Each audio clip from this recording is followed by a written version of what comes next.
welcome back. We have a birthday video. I fell a little behind on the birthday ones. There's two that were on October 23rd that I didn't get to, so I'm just going to push them all the way till next year. Because one I just legitimately missed, but the other one, it's the same issue I have with a lot of it. People decide to give me their birthday requests either the day of or after their birthday, and I'm not going to do that because I already have a schedule that I try to adhere to, and then I will just throw the schedule off. As for other scenarios like what happened with the other one, I'm like, I literally put it on the schedule. I put it on the week, and then a lot of stuff happened, and I just got carried away. Anywho, though, this one comes from Shadows82, a longtime viewer. Oh, thanks for your viewership, Shadows. And this is a three-way match between Korra from Avatar: Legend of Korra, Sypha from, and I believe it's Sypha. I think it's Sypha. Sorry, Sypha from the Castlevania series, and Mera from DC. Let's start with Mera. Let's actually go here, then Korra, and then Sypha, because Sypha's the only one who I didn't really have a general idea of what her abilities were. I've only seen clips of the Castlevania animated series. But Mera is, she's a princess / queen of Atlantis, has been married to Arthur before, and is just generally a powerful warrior. She's Atlantean physiology, amphibious. She has the physical enhancements of an Atlantean. Then she's honestly probably the most physically powerful of the three here. She has water. She has hydrokinesis. She uses water-like magic abilities to manipulate water in various degrees, into every known way you can. I believe she is even capable of pulling the water out of an individual's body, if I'm not mistaken. Mera, hold on, let me get that up again just to be sure I'm positive on that aspect of her. I think we actually even see that we're talking about the movies, but in the movies, was it against Steppenwolf in the Snyder cut we kind of saw that she was actually pulling the water out of his body? Let's see here. Can control water due to her being... come on, stop it. She can control water due to her being royalty within Zebel. She often uses aquanesis drain a person of their bodily fluids, quickly disabling them. She can even draw water upon sources such as the tear of extinction or a divine elixir of death. She cannot, however, control ice, snow, and she does need a source of water to pull from, as she cannot create liquid on her own. Though she can use this to create constructs of any kind, like shapes, creatures, water spheres, water blades, water spikes. Yeah, as long as that's water, she can create it. She has got a carrying capacity of at least 70 tons. She can leap super high, superhuman stamina, agility, durability, because she can survive the crushing pounds of the depths of the ocean. Super reflexes, much faster than most other individuals, being capable of swimming up to 3,836 miles per hour, which is very impressive. And that's her fastest speed. She also is very keen at deception. She's a master combatant. She's very skilled in history, leadership, political science, swimming, swordsmanship. She does have a couple of things of equipment on her as well, including these shells of sound, a relic that can contain record memories and dialogue from the user in order to convey the memories for future generations. She also has mysterious gauntlets that allow her to use her water to heal her. Mera also wields a trident of her own for combat. And she did formerly have Clarion Tears of Extinction and Orange Trident, but she doesn't anymore. She's a very skilled combatant in that regard. Korra is the avatar that preceded Aang. Korra is a master in 3 elements and pretty skilled in a 4th. She was pretty much a master waterbender, being of the water tribe. She had no issue with fire at all or earth, but she struggled with air. That being said, she ultimately came to be pretty good with air. But against masters of whatever element she went up against, she struggled. She was no Tenzo when it came to airbending. She could not take Toph in an earthbending fight to save her life. I don't think, and Amon's waterbending was superior to hers because he could bloodbend to the point of taking bending away. So while she is extremely skilled, even masterful in many ways with her bending, she is not truly a master of any of her styles, going up against a true master. But she makes up for that being a very skilled hand-to-hand fighter as well. She's very brazen, and she has access to the Avatar State, which she acquired pretty early on, actually. In fact, willing to activate it more often than not. And she's also capable of spirit bending, which she learned thanks to Aang, which allowed her to restore bending. And she also had a much not stronger connection to the spirit world than Aang did, but she had a more unique connection. Because I believe she ultimately became the embodiment of like the life spirit or something like that. I can't remember what was going on there.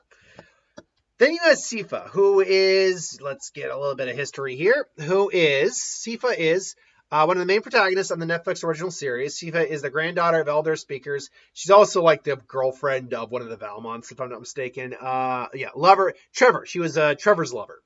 But basically she just helps out along the way. She is a very powerful spellcaster. History of the speakers. As a speaker, she is highly educated and knows the full history of Wallachia. So she has a lot of that. Speaker and magician, she is immensely powerful mage. Her magical power and skill allow her to easily defeat many of Dracula's monsters and 3 of his generals, along with those powerful monsters and creatures she faced while traveling with Trevor. The time only improved with her finesse and power with magic. Her magic includes things like pyrokinesis, remarkable control over fire that allows her to generate enormous amounts of fire and control them masterfully, shaping them in the forms of walls, flames, and multiple balls. Her potency with the power over fire is such that she's easily capable of dispatching night creatures with a single hit. I'm going to tell you right now, her fire magic don't mean shit in this fight against 2 water users. Because for this fight to be fair, there's got to be abundance of enough that they're all fighting on equal ground at their full strength. So Mera's going to have a lot of water, at least a lake's worth. Korra can easily manipulate other elements besides water, but we give that to her as well. So her pyrokinesis means jack shit in this fight. Cryokinesis. She's able to create constructs of ice, block shards and walls and sheets, and freeze any type of water instantly, including holy water. This would be an ability that would be very advantageous in this fight. Aerokinesis allows her to conjure small whirlwinds and use the wind to propel herself upwards. This is especially useful in the catacombs, in which she was able to manipulate the wind in order to soften her and Trevor's landing. That could be useful, but then you also have someone who's probably got much better control over air/wind than she does in Korra. And electrokinesis, the ability to create lightning, although she is seen straining when doing so, it suggests it takes more effort than the other elements. Her travels with Trevor have improved her control over lightning, where she can easily generate much more intense amounts of mystical energy, electricity, capable of repelling and even killing monsters in the form of waves and widespread electricity. She also has knowledge of less languages. She's also got athleticism and endurance on a fairly good degree. She's in good shape for a human. So right out the gate, I'm probably going to say Sypha is going to be the first one out of this fight, going toe-to-toe with 3 comparatively masters of their element. Now, like I said, her ability to use cryokinesis will be very advantageous in the fight. It's going to stop Mera dead in her tracks until she's taken down. And it's going to give Korra a little bit of trouble. The problem is Korra's got 3 other elements to fall back on that she's got far better control of. Mera's just got much greater physiology, so she's going to just crack through the ice and come at her with a weapon. And then just, keep using the water that's around her. The only thing she has over both these characters is her ability to use electricity. That is something that the others just can't do and don't have any special resistance towards. Korra's probably got more counters towards it, just being able to throw up earth walls, fire off wind, or fire off fire. But the problem is that whenever she uses lightning on one of them, is maybe able to either stop one of them or kill one of them. Most likely stop. The other can easily just come in and take her out, which will leave the other weakened but able to fight. My best guess would be Mera, who gets caught by the electricity. But she's got the better physiology to handle that attack versus Korra, who is still human. So when Sypha I keep saying Sylphie, but when Sypha gets taken down, that means its fight's going to come down to Mera and Korra. Now, Korra, like Sypha, should be able to freeze Mera's water attacks, and Mera can't manipulate water. What she can do, however, is in essence bloodbend without the need of the moon. Korra has no way of necessarily stopping that unless she's going to bend her own blood. Which, as far as we know, Korra doesn't have blood bending. I'm looking that up right now, actually. Does Korra have blood bending? Because she gained energy bending from Aang, but does she have blood bending? Let's see, users, blood bending. Because if she doesn't have blood bending, then honestly, Mera's got the better durability. She's got the better combat experience. Even though with the Avatar state counteracts that a little bit. Let's see, known users. There we go. Known users. Does Korra resisted only? Okay, she resisted blood bending. But the only problem I have with it is that she's not blood bending. Mera isn't blood bending. She is literally pulling all the water out of your body, which is not just blood. But because Korra can resist it, I will say that it means that she might be able to, on some level, resist Mera's attack. But at the same time, that would leave an opening for Mera to come in with a spear, more water bending on her part. And that's the thing, Korra would have trouble multitasking against that. Because Mera can still come in, attack, and attack while trying to pull the blood out of her and just skewer her with her Triton. And she also has the ability to recover, whereas Korra doesn't necessarily. So, I mean, she might be able. I don't know if Korra has but let me just look up Korra's real skill with that Katara. Whoop. I want Korra. Give me Korra, not Katara. Shit. Oh well. Whereas Korra, Korra is decent at multitasking to a degree, but okay. So she does have healing abilities. Taught her advanced healing, as Katara was well regarded as the best healer in the world. Korra herself became highly skilled in the art. Somehow she takes pride. So she can definitely heal herself on the fly too. She does have spirit bending, metal bending as well. I did forget to bring that up. Air bending, energy bending. So she does have all of these. Honestly, in my opinion, her only way of taking Mera down is through either spirit or energy bending. That's it.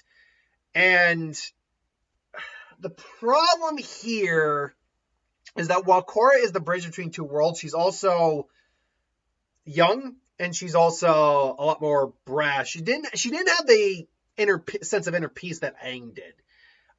She was a lot easier to break than Aang was. We saw her go through an entire arc of her being kind of broken. Mera is also a much different opponent than most people in Avatar are. I will say this: I think she can probably energy/spirit bend Mera. I do think she could, but it's going to come down to whether or not she is capable of multitasking enough to prevent Mera from getting a lethal blow in on her. I will say that I think because Mera honestly is just too physically powerful for any of these two. Her Atlantean physiology just makes her well beyond the physical capabilities of either of these two. Especially if this fight ends up going in the water. If this fight ends up going in the water, like legitimately they're in the ocean or in the lake, both these two are effed. Because she can literally blitz them, come at them with such force as to basically just impale them, just crush them. It'd be no contest, even with all their bending abilities. And Mera would probably want to try to bring it into the water. I think that's another key factor in this fight that has to be taken into consideration, that Mera knows that while they're on land, they're a bit more even. In the water, she's going to have the complete advantage. So I think Mera's definitely going to try to bring them into the water. So, and Korra, without realizing just what Mera is, probably wouldn't really think of it too much. She might try to make like a whirlpool Avatar state, not realizing that once in the water, Mera could actually take advantage of that and just counteract that ability, and ultimately just come in and just boom, like impale her with the Triton. The likelihood of all these scenarios happening. What is the most likely scenario happening? I think, as much as I think Mera's got the more advantages, I think Korra does have the tools to take her down. Mera is also very strong-willed, so she would be resistant to things like the energy and spirit bending, at least to a degree. I'm going to tentatively go with Mera. And the only reason I say this is because just like Korra is somewhat resistant to water bending, or blood bending, Mera's not blood bending. She's literally taking all the water out of your body, which includes blood, but includes everything else as well inside you. So because of that, that would still cause pain and it would still cause problems for Korra. And Mera can multitask while she's doing that. Whereas Korra, bloodbending, you need to be focusing solely on the bloodbending. And she needs to be focused on resisting as well. So, and likewise, I think Mera could at least resist spirit energy bending long enough to maybe bring a blade of water into like Korra's chest or something like that. Because Korra is again still human. She's not any more durable than anyone else comparatively as a human, whereas Mera is.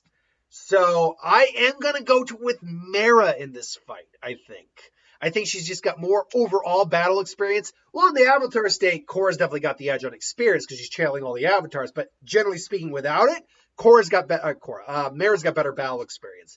She is a little bit she is a little bit weakened when her water is frozen, but in the scenario there should be enough water that wouldn't matter.